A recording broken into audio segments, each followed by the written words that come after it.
Cheating. Should you have cheat meals while on this program?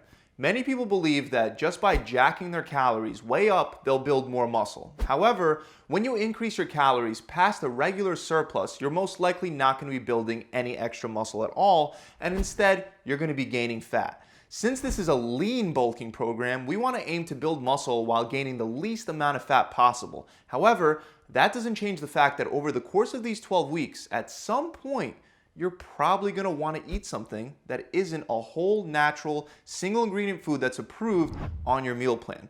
And while you can incorporate cheat meals into your diet, it's very important for you to understand that building muscle isn't just about satisfying your daily calorie and macro targets. There are also micronutrients that are very important to eat for building muscle mass. For example, zinc is a mineral that's absolutely essential for the production of testosterone. We need iron for the production of energy, which will ultimately help us lift heavier weights. And there are tons of other nutrients that are not only beneficial for your health, but they're also necessary for muscle growth due to the way that they affect your hormones, your insulin sensitivity, your energy levels, and how well your body's able to synthesize protein.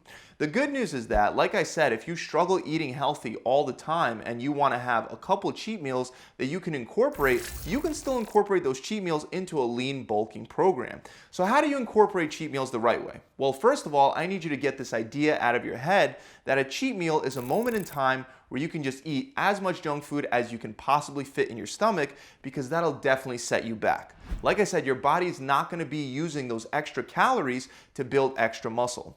I also need you to get the idea out of your head of a full-out unrestricted cheat day where you pretty much spend the entire day eating whatever you want in whatever excess you want. This also usually results in an excessive amount of calories that simply cannot be converted into muscle mass. Now, if you avoid these two major mistakes, you'll already be on the right track, and your cheat meals will even help benefit you because they'll help you actually stick to your diet.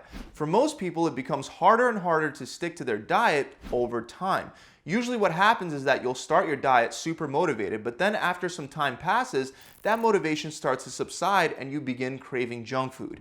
If you dig your heels into the ground and really resist these cravings, it can eventually lead to such strong urges for some junk food that it might cause a full-out binge in which you eat thousands of calories all at once.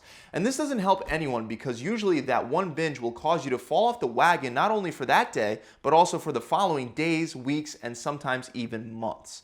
But the good news is that by occasionally eating some cheat meals, you can make your diet plan more flexible and avoid this very common dieting problem. So here's how you're going to set up your cheat meal properly. On the day of your cheat meal, I want you to eat at least a meal or two from your regular approved food list. Then when you plan to have that one cheat meal, you're going to swap the nutrient-dense foods on your meal plan with the foods that you're craving. So instead of eating 720 calories worth of potatoes, steak, and vegetables, you can eat one Big Mac with a 20-ounce Coca-Cola. With your plan, I've actually included a list of cheat foods that are pre-balanced and done for you, and you could use these cheat foods to easily replace some units of regular food in your meal plan.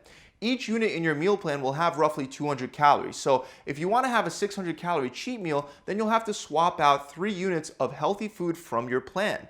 Now, to make this work in a way that benefits you, there are a couple rules that you'll have to follow. Rule number 1. First of all, you'll have to limit the number of cheat meals that you have to under 2 per week. And for the rest of the week, you should be following your plan exactly as it's outlined. The second rule is that you want to make sure that you plan your cheat meals in advance. This is important because it's going to help decrease the likelihood that you'll binge during your cheat meal. It's pretty obvious that if you plan it, you're a lot more likely to stick to the plan. The third rule is that you can't have more than 1,200 calories worth of junk food during that one meal. That means that you can only replace up to 6 food units with junk food each time that you cheat. This is being very generous, so you really shouldn't need more than this to satisfy your cravings. The fourth rule is that you shouldn't be decreasing your protein units in exchange for your cheat meal. Instead, your cheat meal should come at the expense of carb and fat units in a 1-to-1 ratio.